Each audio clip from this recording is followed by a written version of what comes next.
Hello guys, welcome back to my channel, no. Today is gagawin natin is tuturuan ko kayo kung paano kumuha ng specification ng computer. So guys, tara, samahan niyo ako. Punta tayo sa school. Tara. Okay, so first, remove the cover.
This is hard disk and Seannny which is connected to hard disk.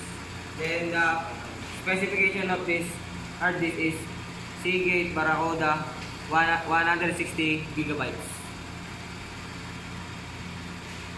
This is power supply, which is the Power Logic ATX 600 watts.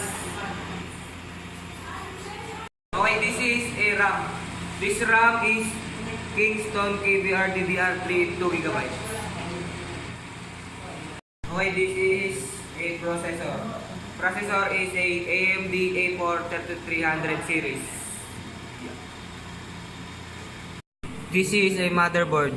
Motherboard is ECS DDR3 A55F-M3 volume 1.0. This is a mouse, A4